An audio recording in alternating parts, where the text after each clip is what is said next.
안녕하세요. 여러분들의 영어를 구해드리겠습니다. 영어 응급실 지원쌤입니다. 제가 EBS 최연소 강사로 데뷔를 하고 그거를 포함을 해서 지금 현재 12년 차 영어 강사입니다. 보기와는 다르게 꽤나 많이 해먹었습니다. 12년 차 강사인데요. 맨 처음에는 제가 대치동에서 조교 생활로 시작해서 대치동에서는 한 4년 정도 이제 강사 생활을 했었고, 그리고 이제 압구정이나 이런 데서 개인 과외도 굉장히 많이 진행을 했고요. 그리고 그 이후에는 EBS에서는 프로그램 5개 이상, SBS는 꾸러기 탐구 생활, 그 이외에도 아주 많은 방송 프로그램과 옹진 스마트홀 중앙 영어 대표 강사, 기타 등등 아주 많은 이력을 갖고 있습니다.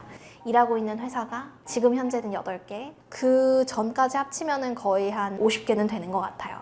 영어 강사 이력으로만 치면은 현재 제 나이에서는 커리어 하이지 않을까? 그만큼 정말 많은 학생들을 만났고 많이 가르쳐봤습니다. 지금까지 12년 정도 그렇게 많이 만나고 가르쳐보면서 오프라인 현장에서 1대1로 대면하고 대화해보고 가르친 학생만 1000명 넘고요. 온라인으로는 10만 명이 넘습니다. 이렇게 많은 학생들을 보다 보면은 영어 성적이 잘 나오고 영어가 1등급인 학생들의 공통점이 확실히 있더라고요. 선생님, 여자애들이 더 잘하지 않아요? 막 이런 선입견이 있다거나, 특히 영어 1등급이면 외국에서 유학 갔다 오면 무조건 더 잘하겠네요? 막 이런 분들 되게 많으셨는데요. 결론은 절대 그렇지는 않았습니다. 성별 그런 거는 전혀 없고요. 외국 유학? 이거는 관련이 있으려나? 근데 영어 1등급이 꼭 외국 유학을 갔다 와야 된다 이런 건 전혀 없는 것 같아요. 약간 이거는 독립사건이다. 그래서 전혀 연관이 없는 사건에 가깝다라는 생각도 많이 들더라고요. 영어 성적이 오른 친구들을 정말 많이 보다 보니까 이 친구들은 몇 가지의 아주 공통된 특징이 있어요. 일단 첫 번째로는 공부를 시작하는 시간이 굉장히 짧습니다. 저 오늘 지금 공부할 거예요? 하고 바로 해요. 근데 이제 공부를 좀 못하는 친구들, 선생님 저 공부할 거예요? 숙제할 거예요? 그 다음에 막 온라인으로도 막 질문 와라락 올려요. 그 다음에 대기 시간이 좀 있습니다. 막 갑자기 책상을 정리해. 필통도 막 정리하고, 그다음에 막 색깔별로 잘 안 놓고, 근데 책이 조금 이상해. 책도 좀 정리하고, 방이 좀 어지럽네. 방도 좀 치우고, 그러다 보니까 30분 지났어. 정각부터 공부를 해야겠다. 정각까지 좀 기다리다가 정각이 좀 지났네. 배고픈데 간식이나 좀 먹을까? 이렇게 되는 친구들은 조금 성적이 1등급에 가깝지 않은 경우가 많았고요. 그다음에 두 번째 공통된 특징은 메타인지가 잘 발달되어 있다는 겁니다. 메타인지라 함은 쉽게 말하면 자기가 뭘 잘하고 뭘 못하는지를 아는 능력이에요. 영어 1등급인 친구들은 내가 뭐가 부족한지를 정확하게 알고 있더라고요. 제 온라인 질문 게시판에 올릴 때도 선생님, 제가 뭐뭐뭘 들었는데 어디가 부족한 것 같은데요. 이거를 보완하려면 어떻게 해야 돼요? 혹은 어떤 페이지에서 제가 이걸 들었는데 여기가 이해가 안 돼요. 이건 어떻게 풀어야 돼요? 질문이 굉장히 구체적이고요. 그리고 자기가 뭘 못하는지를 알아서 그 부분만 집중적으로 공부를 합니다. 그러니까 성적이 잘 오르지. 근데 이제 1등급이 아닌 좀 하위권, 중위권 친구들은 어떠냐? 질문도 두루뭉술해요. 모르겠어요. 뭘 모르겠다는 거지. 여기 2페이지, 3페이지 다 비어있어. 몰라서 못했어요. 혹은 이제 맨날 수학으로 치면은 맨날 집합부터 해. 1단원부터 계속 집합만. 모든 문제집이 다 집합만 풀려있어. 영어로 치면은 이제 문장의 1형식만 계속 풀려있어요. 그런 친구들은 이제 1등급에서 멀어진다. 그리고 또 영어 1등급을 가진 친구들의 특징은 국어를 잘한다는 특징이 있어요. 제가 누누이 강조드리는 말씀인데 한 사람의 외국어 실력은 모국어 실력을 넘을 수가 없거든요. 이건 너무나 자명해요. 왜냐면 나의 언어력과 논리력은 모두 모국어를 바탕으로 이루어지거든요. 모국어가 여기 있는데 외국어가 어떻게 여기 있어요? 모국어가 여기 있어야 외국어가 간신히 요만큼을 따라갈까 말까 해요. 그러니까 영어가 1등급이 나오려면 국어는 무조건 1등급이 나와야 돼요. 실수로 2등급이 나오는 한이 있더라도 기본적인 국어의 실력은 1등급에 가까워야 영어도 1등급이 나올 수 있습니다. 내가 영어를 좀 못하는 것 같은데 하는 친구들 중에 이런 친구들이 있어요. 선생님, 제가 분명히요 지문을 읽었거든요? 근데 이게 뭔 소리죠? 이런 친구들이 있어요. 그런 친구들은 거의 대부분 국어 문해력도 좀 떨어집니다.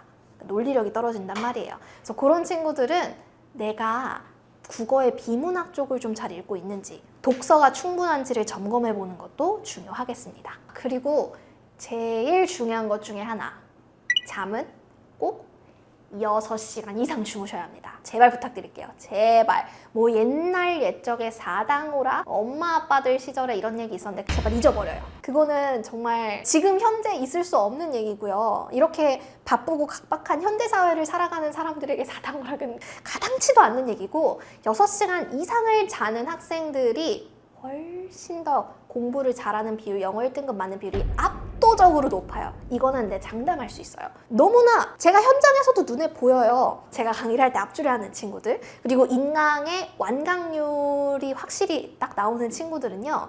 일단은 잠을 6시간은 기본이고 7시간 이렇게도 잡니다. 그렇게 자면은 뭐가 좋냐? 머리가 맑아요. 내가 지금 듣는 이 수업에 집중이 잘 돼요. 그래서 수업에 집중이 잘 되니까 중간중간에 노트 필기도 잘 되고 수업에 선생님이 하시는 말씀이 바로 이해가 돼서 그거를 내 거화 시켜서 복습할 때도 굉장히 효율이 높아요. 자, 내 거화 했어요. 복습도 했어요. 노트 필기도 잘했어요. 그러면 이거를 다시 한번 집에 가서 리마인드 시키는 시간도 짧겠죠. 그러면 시간이 짧으니까 이거를 다시 한번 복습해서 장기 기억으로 만드는 시간도 짧아지고 그리고 효율이 높아지고 늘어난 시간에 문제풀이를 좀 더 많이 할 수 있고 오히려 잠을 더 잤는데 시간이 더 많이 생겨요. 뇌의 효율이 더 좋아지기 때문이죠. 이것은 과학이다. 제발 제발 잠은 좀 많이 잤으면 좋겠습니다. 1등급 아이들의 부모님들 뭐 이런 질문도 많이 하세요. 선생님은 애들만 보셨잖아요. 근데 부모님을 어떻게 하세요? 하는데 제가 한때 스카이캐슬 선생님으로 불렸을 정도로 압구정 대치동에서 꽤 잘 나갔거든요. 그만큼 많은 학부모님들과 학생들을 과외로도 만났다 보니까 이제 학생, 학부모, 저 이렇게 3자 대면 상담을 할 때도 많았어요. 그러면 자연스럽게 사실 학부모님의 성향도 많이 보게 되는데요. 이미 성적이 좋은 학생들 혹은 막 성적이 30점이었는데 80점, 90점이 되는 학생들의 학부모님들 공통점을 보면은 일단 첫 번째로는 조금 아파요. 본인들께서도 집에서 공부하는 모습을 보여주십니다. 그러니까 집에서 스마트폰을 많이 하거나 TV를 보는 모습을 많이 보여주시기보다는 거실에서 책을 읽거나 아니면은 뭐 숙제하는 걸 옆에서 같이 도와주거나 하시는 분들이 많았고요. 두 번째 특징은 아이에게 공부해라 라는 말을 거의 안 하십니다. 이거는 사실 저의 부모님의 특징이기도 했어요. 사람의 심리가 그래요. 공부를 하려고 했어요. 공부해! 하면 아이씨 하기가 싫어지거든요. 똑같아요. 하라고 푸시를 해야지 간신히 하는 친구들은요. 이미 굉장히 태도가 수동적이고 공부에 대한 감정이 좋지 않기 때문에 스스로 올라가지 못해요. 잘해야 중위권, 중상위권이에요. 근데 1등급만큼의 상위권이 되려면 스스로 좀 욕심이 있어야 되고 공부가 재밌어져야 되거든요.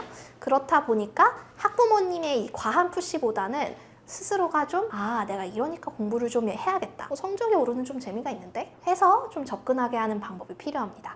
그러니까 아이를 좀 믿고 기다려주시는 부모님들이 많은 게 특징이었습니다. 제가 가르쳤던 친구 중에 하나의 예시를 들면은 이 친구 같은 경우는 사실 처음부터 영어 등급이 아주 나쁜 친구는 아니었어요. 한 3등급 정도?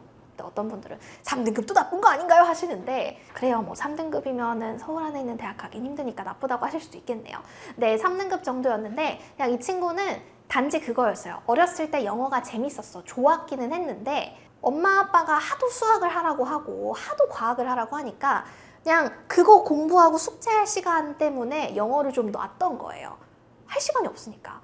근데 우리가 자연스럽게 왜 자전거 타는 것도 그렇잖아요. 자전거 한창 탈 때는 두발 자전거 잘 타다가도 몇 년 안 타면 어려워져요. 근데 자전거의 특징이 뭐냐? 좀 몇 발 다시 2, 3년 만에 자전거를 잡아도 조금의 시행착오를 겪고 나면 금방 다시 또 차집니다. 참 신기하잖아요. 이 영어를 어렸을 때부터 좋아하던 친구들은 마치 자전거를 잘 탔던 친구들이랑 비슷하더라고요.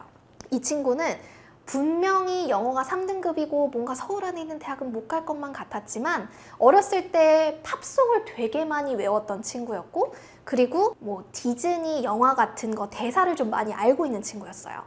좀 얘는 나랑 같이 공부하면 금방 하겠다 해가지고 이 친구는 뭐 천일문 같은 교재 사서 구문 반복 학습을 그냥 시켰고 문법 같은 게 좀 여기저기 흩어져 있더라고요. 왜냐면 대사만 외웠으니까. 그래서 그런 흩어져 있는 것들을 이렇게 끌어모아가지고 마인드맵처럼 하나로 쫙 정리해주고 그 다음에 관련해서 문제 풀리고 그러면 이 친구가 이제 영어 자체가 원래 싫진 않았으니까 숙제도 또 곧잘 해와요. 그러다 보니까 한 4개월째였나요? 바로 1등급이 나오더라고요. 그래서 이렇게 사실 영어 자체를 좋아했던 친구들은 성적을 올리는 것도 그렇게 어렵지 않습니다. 아주 성적이 안 좋았던 친구들도 이 자체에 대한 호감도가 있고 자체에 대한 노출량이 있다 보니까 나중에 어렵지 않은 거죠. 뭐 이 경우가 가장 아이디얼해요. 그러니까 이상적이죠. 영어를 아예 어렸을 때부터 놀이로 접했어. 그래서 막 팝송도 많이 듣고 뭔가 내가 어렸을 때 좋아하는 애니메이션도 영어로 많이 보고 그 다음에 영어 동화책을 보는 게 즐거웠던 친구들. 이런 친구들은요, 중학생, 고등학생이 돼서도 영어를 공부할 때 오히려 좀 뇌가 수학을 공부할 때보다 좀 리프레시가 된다고 생각을 하더라고요. 그러면 당연히 이 싫은 과목보다는 좋은 과목을 좀 더 공부하게 되겠죠? 이런 친구들은 자연스럽게 영어 1등급이 나오게 되고요. 학습이 중요한가 복습이 중요한가, 이거는 이 학과 습이라는 단어에 이미 들어가 있어요. 학은 배우는 거고 습은 내 걸로 만드는 거거든요. 그래서 우리 교육하시는 분들이 많이 하는 게 학과 습의 비율이 중요하다는 얘기 많이 하시거든요. 근데 요즘 대부분의 사실 아이들은 학 습. 근데 학을 했으면 습은 8번을 해야 돼요. 그래야 이게 좀 비율이 맞거든요. 이 학이라는 거는 학교 수업, 그다음에 인강 청취, 그리고 학원 가기거든요. 습은 뭐냐면 집에서 혼자 숙제하는 거, 학원 숙제 이외에 학원에서 배운 거 복습하는 거, 인강 숙제 이외에 인강에서 배운 거 노트 필기하고 댓글로 만드는 거, 이런 게 다 습이에요. 근데 이런 습의 비율이 압도적으로 낮아요, 요즘 친구들이요. 왜냐면 시간이 없어. 내가 학교 갔다가 바로 학원 갔다가 또 인강 들으면 밤 10시인데 언제 습을 합니까? 근데 이 학과 습의 비율 중에 습이 압도적으로 높아야만 하기 때문에 이 습의 비율을 높이기 위해서라도 좀 학원이나 사교육의 비율을 줄여주시는 게 좋기는 해요. 근데 이게 이제 아이들이 아무래도 스스로 안 할 것 같으니까 학원이라도 보내놓으면 하지 않을까 하시거든요. 근데 부모님도 잘 생각해 보시면 회사 가신다고 회사에서 8시간 내내 단 1분도 쉬지 않고 일만 한다, 회의만 한다, 이거는 쉽지 않잖아요. 아이들은 조금 더 자기 컨트롤이 어렵기 때문에 학원에 간다고 해서 내내 공부만 하기는 또 쉽지 않아요. 그래서 그런 것들을 생각을 하셔서 아이가 혼자서 집이나 독서실에서도 습을 할 수 있도록 좀 환경을 만들어 주시는 데 주력하셔도 좋을 것 같아요. 그리고 많은 분들이 또 이런 질문도 갖고 계시더라고요. 중위권, 상위권, 최상위권에 따라서 이 학습과 복습의 비율이 달라지냐, 이런 것도 질문을 하시는데 맞는 얘기입니다. 특히나 뭐 영어 같은 경우는 이래요. 사실 학습, 새롭게 배워나가야 하는 내용은 뭐 문법이나 구문 정도가 있겠는데 요거는 수능까지 나오는 내용이 정해져 있거든요. 그러니까 범위가 정해져 있다고요. 그래서 상위권, 최상위권으로 올라갈수록 학습은 덜 해도 돼요. 대신에 습, 단어를 외우는 양은 좀 늘어나야 합니다. 그래서 중위권, 상위권, 최상위권으로 갈수록 학은 줄이고 습은 높이는 게 영어 학습에서는 조금 더 좋겠습니다. 자, 이렇게 해서 오늘 지금까지 영어 1등급을 받는 학생들의 뭐 공통점이라던가 그리고 1등급을 받는 학생들이 어떤 길을 걸어왔는지 그런 것들에 대한 전반적인 설명을 해드렸는데요. 오늘의 영상이 도움이 많이 될 거로 확신합니다. 이 도움을 많이 받으셨으면 좋겠고 추가적인 정보가 궁금하신 분들은 제 채널에 놀러 오셔도 좋고요. 아니면은 뭐 여기 채널에 있는 다양한 영상을 보셔도 좋을 것 같네요. 그러면 저희는 또 다음에 좋은 기회에 인사드리도록 하죠. 안녕! 사실 뭐 영어 귀가 트이는 공부법에 대한 얘기는 워낙 다양하게 얘기가 많은데요. 제가 완전히 순수 국내파로 지금 이렇게 영어 강사까지 하게 된 과정을 생각해 보면은 국내파에 맞춰서 듣기 공부법을 가장 효율적으로 3단계로 구분할 수 있을 것 같아요. 1단계로는 단어부터 제대로 잡자는 거죠. 많은 분들이 영어 단어를 암기하실 때 듣지를 않으시더라고요. 귀가 트이는 공부법을 얘기를 할 때 일단 듣고 그 들은 것들을 말로 하고 그래야 이게 영어가 잘 될 거 아니에요.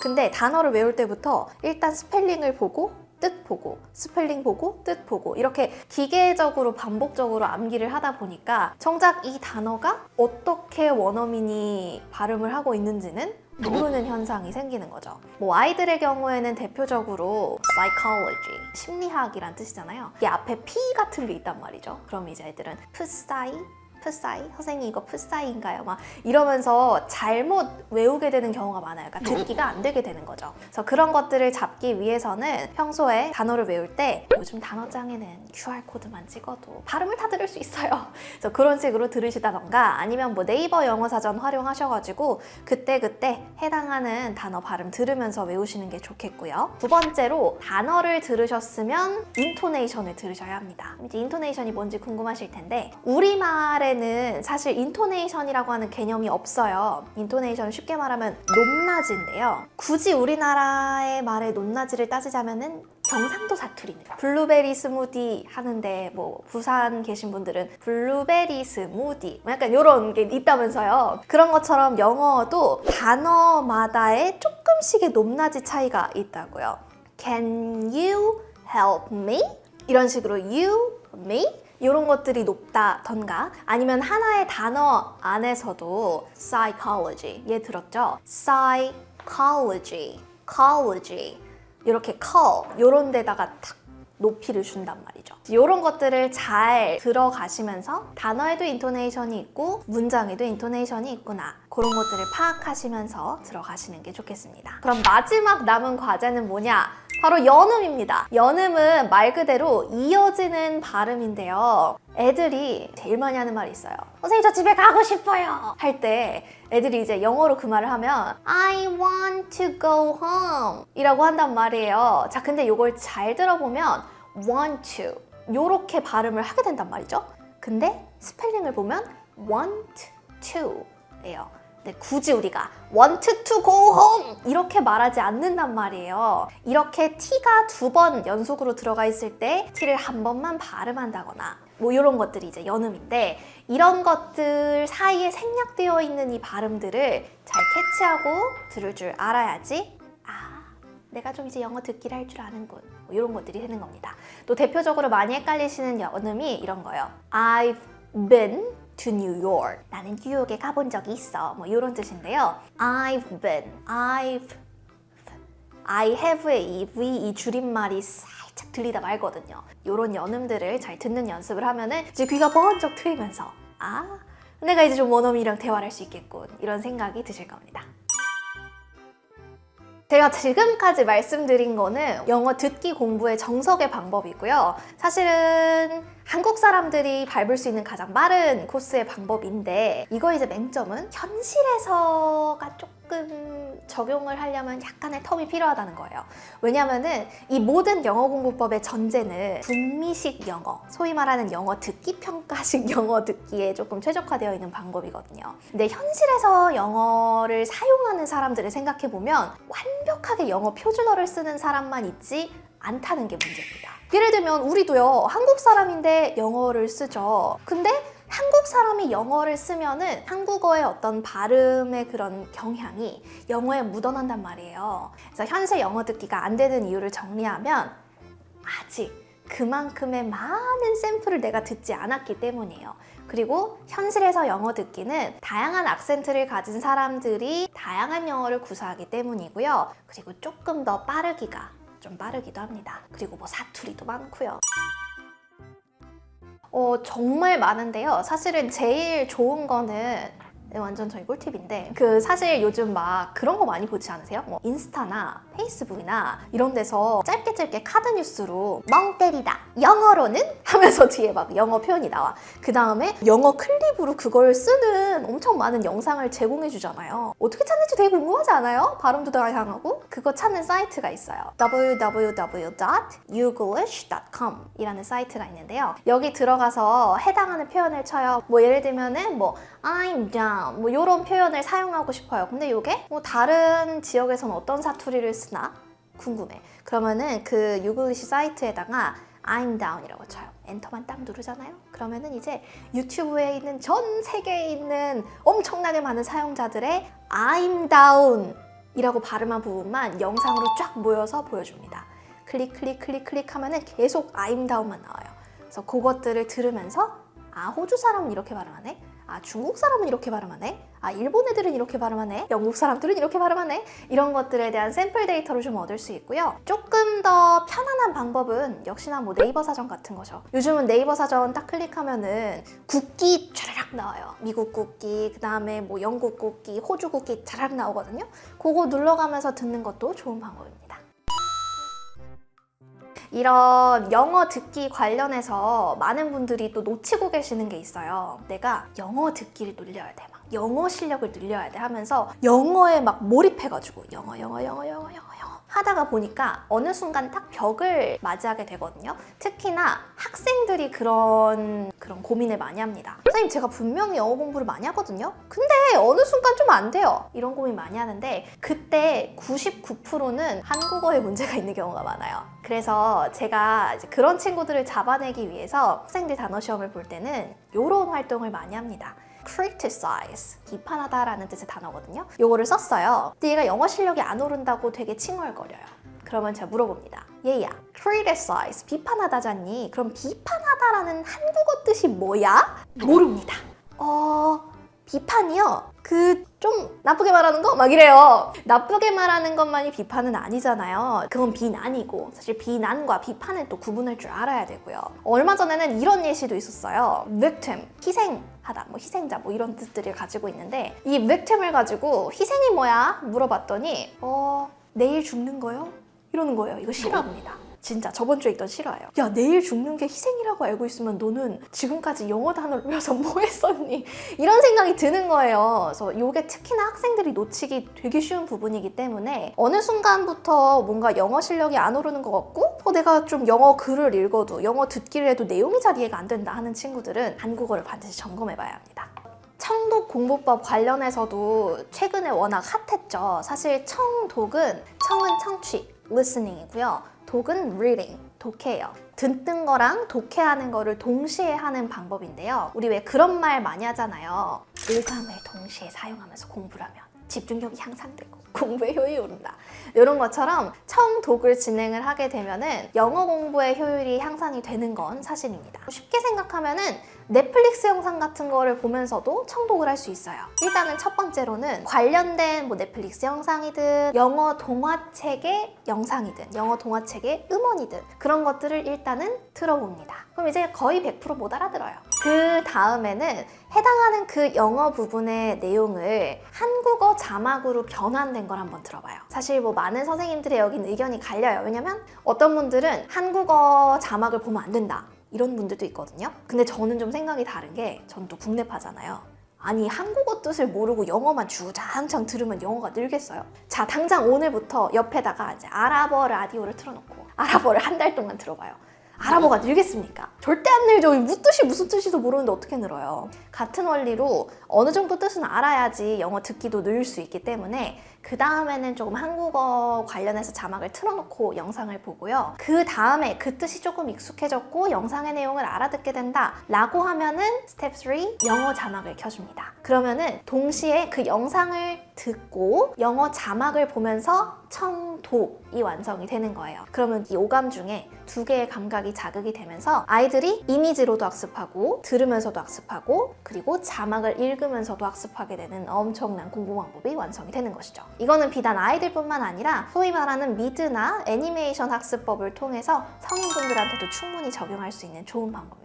영어 자막과 한국어 자막을 동시에 켠다. 이거는 사실 옳다 그르다를 얘기하기는 어렵고요. 뭐 결론만 얘기하면은 옳을 수 있어요. 근데 본인의 영어 실력이 어느 정도인지에 따라서 다를 것 같아요. 예를 들면 내가 영어가 완전 막 노 베이스, 기초, 왕초보예요. 그러면은 권하지는 않을 것 같아요. 왜냐면은 두 개를 동시에 받아들이기 너무 힘들어요. 순식간에 지나가잖아요, 말이. 말은 한마디인데 동시에 영어도 있고 한국어도 있으면은 어쩔 수 없이 한국어를 따라갑니다. 왜냐면 왕초보니까. 그래서 그럴 때는 사실은 큰 의미가 없을 것 같고요. 내가 영어가 그래도 초급에서 중급 사이다. 근데 이 청독의 스텝 2, 3를 나눠서 하기는 조금 시간이 없다. 라고 하면은 조금은 유용한 방법일 수 있고요. 오히려 영어 고급이신 분들이 오랜만에 리프레쉬를 하기 위해서 사용하기에 그게 도움이 될 것 같아요. 청독법의 가장 큰 장점은 일단 첫 번째로는 본인이 영상을 보거나 뭐 어떤 드라마 아니면 애니메이션, 영화 이런 걸 보는 걸 좋아하는 사람이라면 취미 활동과 영어 공부를 같이 하는 덕업일치의 환경에서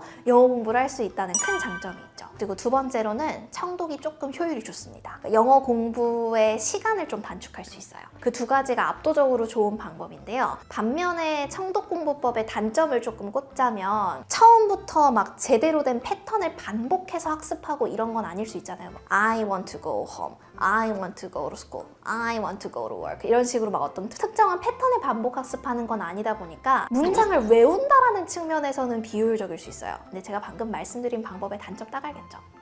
노잼이잖아.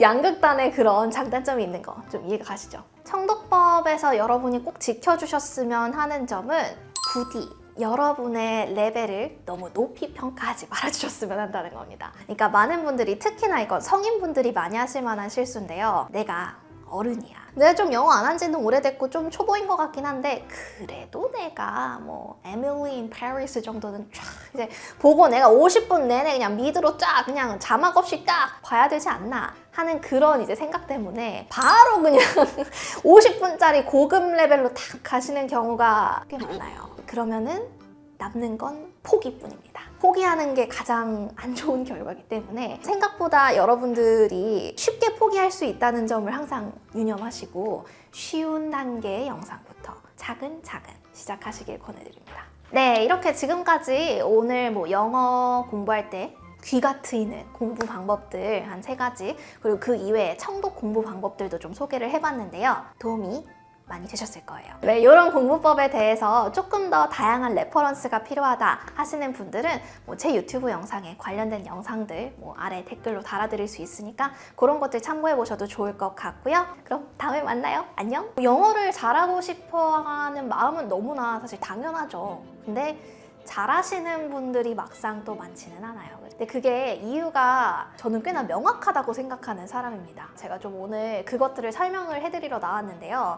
이 영상이 너무 많은 분들의 뼈를 때리지 않을까 많이 걱정이 되긴 하는데 제가 절대 여러분들을 기분 상하게 할 그런 의도는 없고요. 최대한 현실적이고 가능한 방법들을 많이 말씀드리려고 하는 거니까 그냥 귀 기울여서 잘 들어주셨으면 좋겠습니다.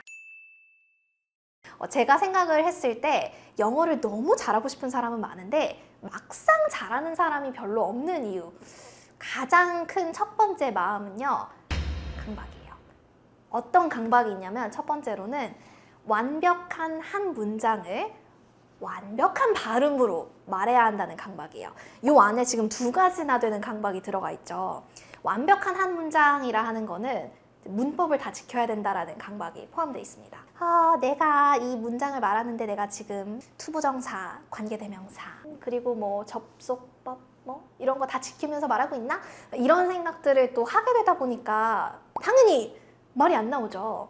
이런 것들이 이제 영어 실력을 망치게 해요. 왜냐? 입을 못 대니까. 만났어요. 딱 이 상태가 되는 거예요. 그러니까 당연히 내가 영어를 못하는구나 라는 생각밖에 할 수가 없어요. 이 강박이 참 문제입니다.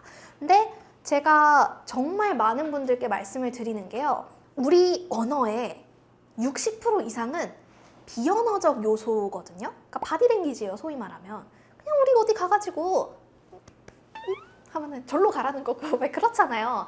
그냥 편하게 원어민이랑 말할 때도 단어 하나로만 말해도 괜찮다라는 생각부터 하면 이 강박을 탈피하는 데 참 좋습니다. 뭐 내가 외국에 나가서 나 화장실이 어딘지 너무 찾고 싶어. 근데 화장실? 의문문을 만들어야 되니까 의문사 뭘 써야 되지? where? 그 다음에 비동사? 일반 동사? 이런 생각하면 절대 말 못해요. 그러니까 그냥 일단 화장실이 뭐야? bathroom. bathroom! 외쳐요 일단! 그러면은 알려줄 겁니다. 거기서부터가 일단은 이 영어 회화의 시작이고 영어를 잘하는 거의 시작인 것 같아요. 저는 이걸 되게 많은 분들께 말씀을 드리거든요. bathroom을 일단 뱉고 나면은 그 다음에 또 자연스럽게 where 이런 단어가 또 떠올려요. 그러면 where bathroom 이 정도만 딱 뱉어요. 나중에 그 다음에 is를 붙이면 돼요. Where is the bathroom? 이런 식으로요. 그러니까 처음부터 완벽한 문장을 말하려고 하지 마시고 일단은 단어부터 뱉어라. 그리고 그 단어와 단어를 조합하는 건 일단 나중으로 생각하세요. 의미만 통하면 그게 회화고 커뮤니케이션이니까. 사실 우리 한국 사람들끼리도 말할 때 그러잖아요. 점심시간에 밥? 고? 이러잖아. 아니 누가 당신은 밥을 지금 먹고 싶으십니까? 이렇게 얘기하지 않잖아요. 뭐 저녁 고? 뭐 이러잖아. 그러니까 편하게 그냥 영어로도 그렇게 얘기한다고 생각을 하시면 좋을 것 같고요. 그 다음에 발음에 대한 강박인데요. 이것도 똑같아요. 뭐 저는 사실은 뭐 한국에서 영어 강사를 하기 위해서라도 부단히 노력을 했죠. 발음이 지금 좋아졌죠. 근데 발음이 안 좋다고 해서 이 영어가 내가 자신감이 없고 회화가 안 되는 것 같고 그렇게 생각하시는 게 참 저는 안타까워요. 왜냐면 아까도 말씀드렸지만 뜻만 통하면 돼요. 커뮤니케이션만 되면 됩니다. 많은 분들이 이제 예전부터 드셨던 예시지만 반기문 유엔 사무총장님 계셨죠. 그분의 발음이 막 엄청나게 fabulous, 대단하진 않지만 그분이 너무나 고급 영어를 구사하신다고 지금까지도 legendary하게 되게 많이 언급되고 있는 분이시잖아요. 발음보다 중요한 거는 그 사람 자체고요. 그리고 뭐 이런 것도 있죠. 뭐 우리도 그냥 외국인들이 길 가다가 저기요, 안녕하세요, 뭐 이렇게만 해도 막 한국어 되게 잘한다 막 이러잖아요. 사실은 안녕하세요 이렇게만 해도 우리 되게 감동한단 말이죠. 그거를 미국인들도 영국인들도 똑같이 그럴 거라고 생각해 주시면 발음에 대한 강박이 좀 많이 낮아질 것 같습니다. 그래서 그 두 가지에 대한 강박을 좀 없애주셨으면 좋겠다. 이게 제가 말하고 싶은 첫 번째입니다. 두 번째, 많은 분들의 영어 실력을 망치는 요소, 욕심이겠죠. 하루아침에 원어민이 되고자 하는 욕심. 누가 지름길을 안 가고 싶겠어요? 누가 뭐 빨리 안 가고 싶겠습니까? 근데 여러분, 세상에 쉬운 일은 없다는 거 너무 잘 알고 계시잖아요. 마치 어떤 느낌이냐면요. 내가 당장 내일 바디 프로필을 찍겠어. 막 내일 당장 막 근육을 막 울럭불럭 해가지고 막 머슬매니아에 나가겠어. 하면 여러분 뭐라고 하실 거예요? 막 이러실 수도 있어요. 무슨 머슬매니아야? 뭐 운동을 하루 한다고 근육이 생겨? 이러실 거잖아요? 같은 얘기를 하고 싶네요? 조금 듣기가 불편한 얘기일 수 있는데 영어도 그렇고 세상의 모든 게 다 그렇습니다. 여러분이 뭐 회사에서 뭐 한 과장, 대리, 차장 뭐 이 정도 직급이 됐을 때 인턴이 막 들어왔어요. 인턴이 막 찡얼거려.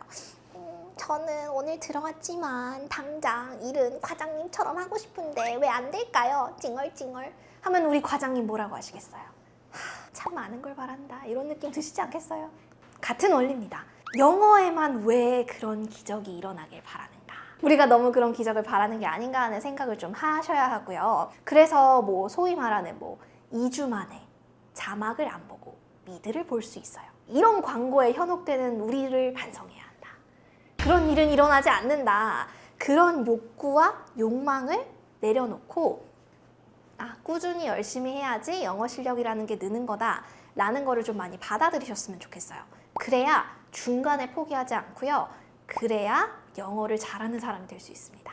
그래요, 맞아요. 사실 제가 반복적으로 꾸준함이 중요하다라고 말씀을 드리지만 꾸준한 게 쉬우면은 세상에 모두가 영어를 잘했고 모두가 다이어트에 성공했고 그죠? 모두가 막 몸매가 엄청 좋고 그렇겠죠? 근데 그 꾸준함을 유지하려면 사실 좀 지루함이 없어야겠고 재미가 그나마 좀 있어야 하잖아요. 영어 공부에서 제가 재미를 찾아드릴 수 있는 꿀팁을 몇 개 드리자면 일단은 첫 번째로는 여러분들의 관심사랑 영어를 좀 접목시키는 게 좋습니다. 예를 들면 본인이 좋아하는 영화나 드라마, 뭐 애니메이션 같은 컨텐츠를 보면서 영어 공부를 하는 것도 그런 지루함을 타파하는 데 도움이 되고 혹은 이런 것도 도움이 돼요. 저 같은 경우 이 공부법을 애용하는데 보기에는 이래 보여도 의외로 되게 우주 같은 데 관심이 좀 있거든요. 인스타 어차피 맨날 보잖아요. 거기 인스타에 뭐 CNN이나 아니면은 뭐 이코노미스트 요런 되게 유명하고 검증된 저널들에서 영어 단문 기사들을 매일마다 올려줘요. 그거를 딱 팔로우를 해놔요. 그러면 내가 매일 인스타 피드를 올리면서 의도치 않게 그런 영문 기사들을 접하게 됩니다. 그러면 그걸 보면서 나도 모르게 단어 하나씩, 문장 하나씩 또 학습을 하게 되거든요. 그런 것들로 영어를 내 일상에 녹이고 내가 재미있어하는 컨텐츠들을 또 영어로 접하게 되면서 영어 공부에 대한 지루함을 좀 낮출 수 있어요. 제 제자분들 중에 많이 애용하시는 방법이 연예계 가십에도 관심이 많잖아요. 영국 황실의 재미있는 이야기 뭐 이런 거 있잖아요. 그런 것들 구독해놓고 쭉쭉 보시는 분들도 계시고요. 아니면 뭐 유튜브에서 뭐 레이트 레이트 쇼나 아니면 앨런 쇼 같은 거 구독해놓고 그거를 보면서 영어 공부를 재밌게 이어가시는 분들도 있습니다. 여튼 중요한 건 뭔가 내 일상에 재미있게 영어가 녹아 들어가게끔 장치를 좀 많이 해놓으면은 지루함을 더는 데 도움이 되실 거예요. 이런 식으로 제가 다양한 방법을 말씀드렸고 consistency, 꾸준함이 중요하다는 말씀도 드렸고 지겹죠? 꾸준함이 중요하다. 맨날 듣는 말이잖아요. 그리고 이 꾸준함을 계속 유지하기 위해서 그나마 좀 덜 지루하게 갈 수 있는 방법도 말씀을 드렸는데 그러다가도 이제 질문을 많이 하세요. 선생님, 그러다가도 제가 지금 좀 슬럼프가 왔어요. 지루합니다. 왜 이렇게 영어가 안 늘죠? 하는데 이러면은 제가 이 모든 영역이 다 똑같아요. 선생님, 제가 운동을 계속하고 있는데요. 어느 순간 다이어트 정체기가 왔어요. 어떡하죠? 선생님, 제가 수학 공부를 계속하고 있는데요. 어느 순간 성적이 80점에서 안 올라요. 어떡하죠? 선생님, 제가 계속 모든 영역이 다 똑같아요. 이것은 이제 심리학의 영역이고 모든 것에 다 지름길은 없습니다. 여러분, 지름길을 찾지 마세요. 지름길은 없지만 재미있게 갈 수 있는 길은 있고 조금 더 효율적인 길은 있을 수 있어요. 그러나 빨리 가는 길은 없어요. 알겠죠? 그냥 조금 더 편안하게 자동차를 타느냐 아니면은 뭐 버스를 타느냐 정도의 차이는 있을 수 있지만 지름길은 없다. 그걸 꼭 기억해 주셨으면 좋겠습니다. 오늘 이렇게 여러분들이 영어를 너무 잘하고 싶지만 막상 영어 공부를 또 망치게 되는 이유 좀 여러 가지에 대해 말씀을 드렸는데요. 결국 핵심은 내가 너무 영어를 한 번에 잘하려고 하는 강박과 욕심에서 비롯된 것이라는 말씀을 반복해서 드립니다. 그리고 요거를 타파하려면 강박과 욕심을 내려놓고 한 문장이 아니라 한 단어씩만 얘기하고 그리고 꾸준히 재미있게 영어 공부라는 방법을 일상에서 찾아보라는 말씀 반복해서 전해드렸고요. 오늘 영상이 도움이 되셨길 바랍니다. 관련해서 조금 더 레퍼런스를 찾아보고 싶으시다면 제 영상을 봐주셔도 좋고요. 그럼 저희는 다음에 또 만나도록 하죠. 안녕! 하면은 좋을 것들은 너무 많고 이것이라는 거에 대한 강조점은 선생님들마다 다를 건데요. 저는 요즘 워낙에 문해력이 화두고 어휘력이 부족한 학생들이 많아서 본질적인 영어도 어쨌건 언어잖아요. 그거에 대한 중요성을 강조하고자 하는 측면에서 요거를 강조할게요. 단어 외울 때 사전을 찾는 습관 이것만큼은 꼭 해야 1등급이 나올 것 같아요. 그러니까 사실 요즘 친구들이 국어 자체를 많이 못하기 때문에 그거를 못하는 상태에서 영어를 잘할 리가 만무하거든요. 그래서 영어 단어를 외울 때도 뭐 기본적으로 뭐 예를 들면은 정말 뭐 교훈 이런 단어 있잖아요. 교훈이라는 게 교훈? 선생님 교훈이면은 뭐죠? 뭐 약간 아예 그런 단어 자체를 처음 들어봤다는 친구들도 많고 단어 자체에 대한 뭐 워낙 사흘, 나흘 이런 거는 유명한 얘기기도 하고요. 그런 것들을 좀 많이 사전을 찾아가면서 외우는 연습을 했으면 좋겠다는 생각이 들어요. 사실은 그거는 이거 제가 솔직하게 얘기하면 저 이제 업계에서 쫓겨나거든요. 여기서 이제 솔직하게 얘기하면은 나는 이제 문매를 맞을 거예요. 하지만 그래도 어느 정도의 소신 발언을 하자면 당연히 도움이 안 되는 건 아닙니다. 어느 형태의 공부든 어느 형태의 머티리얼이든 텍스트를 접하고 그 텍스트에 노출이 되는 거는 아이들한테 도움이 되죠. 근데 엄청나게 적극적으로 가장 도움이 된다라고는 저는 보지 않아요. 왜냐면 고등부 수능 텍스트라는 건 굉장히 학술적이고 논문 텍스트거든요. 근데 초등학생 아이들이 아직 두뇌의 성장이 그러니까 좌뇌의 성장 그런 이지적인 부분에서의 성장이 과학계, 철학계의 논문을 읽을 정도 수준의 성장이 안 돼 있어요. 그러니까 이거는 영어 능력의 성장을 우리가 얘기하는 게 아니라 그냥 머리에서 받아들일 수 있는 그 논리, 사고의 성장이 아직 초등학생에게 이르다는 거죠. 아직 그 친구들한테는 논문을 읽힐 단계는 아닌 것 같아요. 차라리 비슷한 난이도의 다른 그냥 조금 더 긴 소설을 읽히거나 긴 다른 비문학 텍스트를 읽히는 게 낫지 수능이라고 하면은 정말 학술적이고 아카데믹한 것들이 많이 나오거든요. 그래서 그게 초등학생들이 읽으면 너무 지루하고 초등학생들한테 영어에 흥미를 떨어뜨릴 요소가 많아요. 그래서 저는 막 적극 추천하는 편은 아닙니다. 이거는 원인이 다양하게 있는데요. 크게는 저는 두 가지로 보거든요. 첫 번째는 방심했다.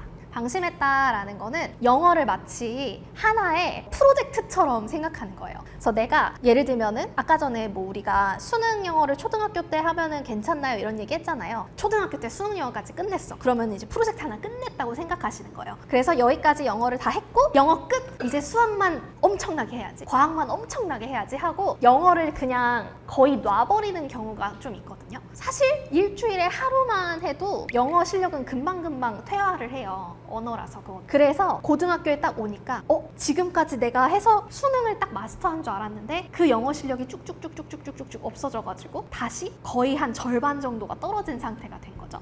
방심했다. 그게 첫 번째 케이스고, 두 번째 케이스는 수능에 맞게 혹은 이 고등학교 시험에 맞게끔 문법 공부나 내신 공부를 충분하게 하지 않은 케이스예요. 우리가 사실은 한국에 계신 많은 학부모님들이 영어 사교육에 많은 경비와 자원을 들이고 그거에 대해서 조금 많은 득을 못 보고 있다라고 생각하시게 되는 게 명확한 목표가 없어서라는 생각이 들거든요. 지금 내가 자녀에게 이 영어 교육에 인풋을 왜 드리고 있나를 생각해 주시면 좋을 것 같아요. 왜냐하면 목표에 따라서 가야 하는 방향이 완전히 다르거든요. 내가 우리 아이가 영어를 막 버터 발음으로 유창하게 회화를 했으면 좋겠다 라고 해서 초등학교 때 교육을 시켰잖아요. 그러면 사실 그 친구는 유학을 가고 국제학교를 가고 그런 루트를 타는 게 훨씬 잘 맞을 거예요. 근데 반면에 이 친구가 그냥 우리나라에서 정규 교과과정을 밟고 우리나라에서 소위 말하는 스카이나 좋은 대학교를 가서 전문직을 했으면 좋겠다 라고 생각을 하실 거라면 사실은 유창한 회화, 버터 발음에 집중을 하기보다는 내신, 그 다음에 문법, 문제 풀기, 그 다음에 학교 교과서에 맞게끔 문제를 풀어가는 연습, 문법 용어에 익숙해지는 연습 같은 게 중요하겠죠. 근데 이제 이 두 가지를 계속 다 가져가려고 하다 보니까 짬뽕이 돼버리는 거예요.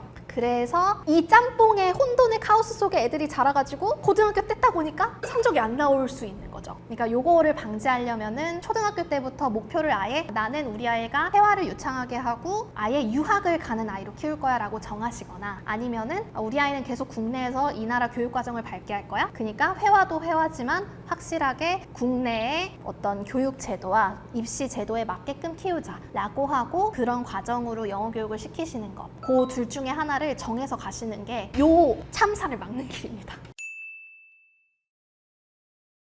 사실 수치상으로만 보면은 1등급을 받는 건 쉬워졌어요. 왜냐면은 원래는 1등급 비율이 4%인데 지금 현재 절대평가 기조로 바뀌면서 교육부 그리고 교육과정평가원이 목표로 하는 1등급 비율은 7에서 8%예요. 4%와 7에서 8%는 분명히 비율적으로는 거의 2배가 됐죠. 그리고 이게 비율을 맞추기 어렵기 때문에 간혹가다 막 11% 이렇게 나와요. 1등급이 막 10%가 넘게 나오는 거예요. 이럴 때 보면은 1등급 받기 되게 쉬워졌네 라는 생각이 들어요. 근데 학생들이 느끼기에는 솔직히 말하면 쉬워졌다는 생각은 안 들 겁니다. 왜냐하면 애들이 이미 알거든요. 학부모님들도 이미 이게 절대평가가 됐다고 생각하시기 때문에 영어 공부에 별로 힘을 안 들이세요. 그리고 영어의 시간을 확 빼세요. 그렇기 때문에 들이는 시간도 적고 인풋이 적다 보니까 적은 양과 적은 인풋으로 1등급을 바라다 보니 어렵다고 느끼는 겁니다. 그래서 비율은 많아졌지만 어렵다고 느끼실 것이다. 저는 그렇게 생각해요.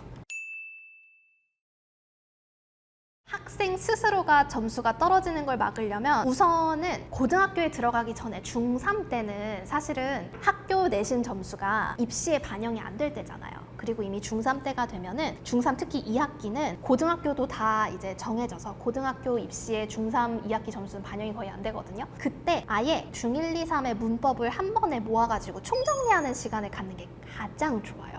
그때가 최적의 시기예요. 그때 소위 말하는 이제 문법 단권 학습이나 이런 거를 해두면 너무 좋죠. 그게 이제 스스로 점수가 떨어지는 걸 막는 지름길입니다.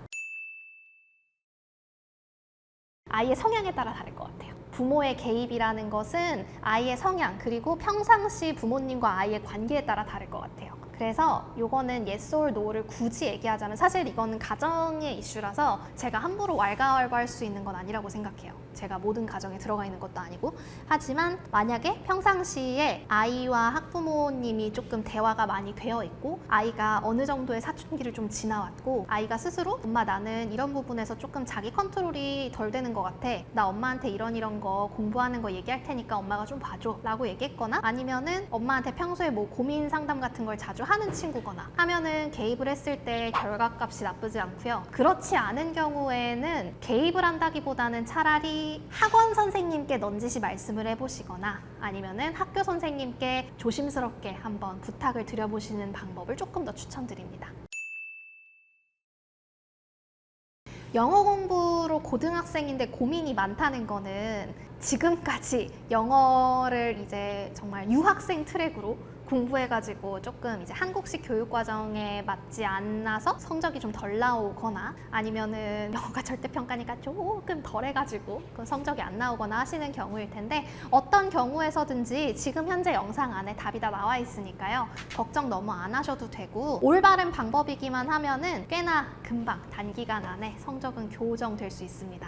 너무 걱정 안 하셔도 되고 계속 꾸준히만 하시면 영어는 누구나 오를 수 있으니까요. 걱정하지 마시고 열심히만 해주세요. 사실 학생만큼이나 옆에서 지켜보는 학부모님들이 더 힘드실 텐데요. 아이가 많이 공부 때문에 힘들어 보이면은 학부모님 옆에서 끙끙 앓지만 마시고 적극적으로 어떤 설명회라던가 아니면은 학부모 상담이라던가 뭐 학교나 학원의 도움, 뭐 상담센터 같은 기관의 도움을 받으셔서 학부모님 스스로의 고민도 적극적으로 헤쳐가시면은 좀 뭔가 아이와의 관계, 아이의 성적에도 도움이 많이 될 것 같습니다. 여기까지 저는 말씀을 드리고 다음에 또 좋은 기회에 뵙는 걸로 할게요. 안녕히 계세요.